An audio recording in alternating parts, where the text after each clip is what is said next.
This is a little short review because I found this mic to be quite interesting. It's the XVIVE LV2, and as you can see, it's really small. I mean really small. And it is as affordable as it is tiny. Typically, you judge a lav based on 3 criteria: audio quality, durability, and form factor.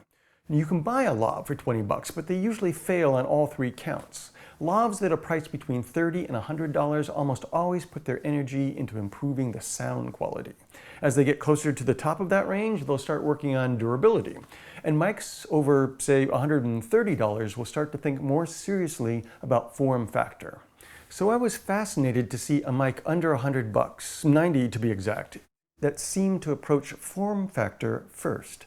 I mean, the micro mic is really difficult to manufacture right. Getting the components that small without butchering the sound is very hard. But XVIVE is a real audio company. They don't specialize in mics exactly, but they have all sorts of products that focus on the transmittal of sound. Surely they didn't want the audio quality of this mic to suck. I really wanted to buy this mic, but there just weren't any in-depth reviews. At the time, I was considering the Sanken COS11D, but they were back-ordered just about everywhere. The Countryman V6 was another option, but based on the tests and reviews, I didn't want another mid-quality mic in my arsenal, not at that price point at least. Fast forward several months and I saw the XVIVE on sale for 70 bucks, and I just couldn't pass it up. So how does it sound? And is it durable? For my tests, I connected it to a Sennheiser G2 and then directly to my Zoom F6. Here's what it sounds like against the Sennheiser ME2. The XVIVE is remarkably flat and neutral. It's got the slightest boxiness in the upper mids, right around 800 I think, but it's generally pretty clear sounding. The Sennheiser has a fuller, well-rounded bass. It's quite a nice sound for a $130 mic, actually. But it's not flat or neutral. And while a lot of people prefer that quality for their own voice, it's really not the best idea. People's voices are different, which means it won't be a great match for every voice, and you'll have to figure that out voice by voice. It's also harder to EQ out that bass response than EQ in a bass response in a neutral mic. A flat or neutral response is also invisible, meaning that you forget the person is being mic'd. And for many videos and documentaries and narrative films, that's really what you want. But you can judge for yourself how the Sennheiser and the XVIVE compare, and what sound you prefer. Leave a comment below. A couple of specs to keep in mind. The XVIVE has a sensitivity of -40 dB and an SPL of 117 according to their website. With less expensive mics, these tend to be inconsistent specs. Suffice to say, it's a little quiet, which isn't a bad thing unless your preamps are noisy. Less sensitive mics sound better in louder situations. Here is the XVIVE against a cheap $40 mic. This one actually came with my Sanken G2 wireless system, I think. As you can hear, the tonality is more even and detailed with the XVIVE. It also is slightly less boxy than the Sanken lav. To my ear, it is a clear step up from the $40 mic.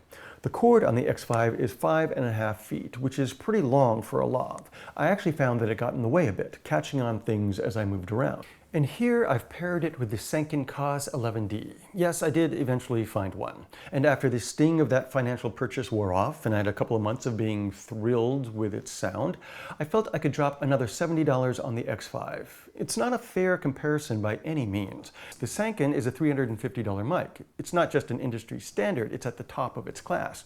You can certainly argue that DPA lavs sound better, but it's simply an argument. They just sound different. And as expected, the XVIVE doesn't sound as nuanced and detailed as the Sanken. It's a little thinner and boxier, but the XVIVE has made a solid performer in the micro format with the LV2. It sounds like a $90 mic, but it has the form factor of a $200 mic, and that's a pretty big achievement. Durability is an interesting thing to assess with a micro lav. I mean, everything is really small, which means the wire is really thin. But it feels like good plastic or rubber, whatever it is, if that makes any sense. It doesn't feel cheap. And you wouldn't want a fat wire with a tiny mic like this. It has to be thin. I wish there was more reinforcement at the plug, which itself is still tiny. I'd have preferred if they'd let the plug be just a little bit bigger by comparison. From the durability standpoint, I'd say that the XVIVE is in line with its price point, given that it's designed to be this small. Certainly you can find more robust lavs for 90 bucks, but they're going to be big. But the sweet surprise from XVIVE is that this little guy has a 3-year warranty. How do I know? After I bought mine from Amazon, XVIVE emailed me to thank me for my purchase, as if anyone does that, and then inform me of the warranty. I wrote them back to let them know that I had highlighted one of their other products, the P1 XLR power bank. It's a great little unit in one of my reviews last year. And they wrote back with a personal note through Amazon, which is phenomenal customer service. The LV2 has a locking 3.5mm jack, but the lock slides out of the way to work with non-locking inputs. So you can use this with the Rode Wireless Go or other similar tiny systems, and also with systems like the Sennheiser G, which has a locking jack. On camera, it's incredibly easy to disappear. You can poke it through a buttonhole, a popular approach with micro lavs, or hide it in hair, maybe, or in glasses, or tape it to just about anywhere. The XVIVE LV2 isn't a top-end lav, but it is certainly in competition with the other mid-range offerings from Rode, Tascam, or Shure, and it has the added versatility of being a micro lav and the added confidence of a 3-year warranty. I'm kind of sloppy with my sound in these YouTube videos, but I'm a stickler with my clients, so I'll probably reach for the Sanken first. But when I've got a hiding challenge or a situation that puts my lav at risk, I feel perfectly comfortable reaching for this mic.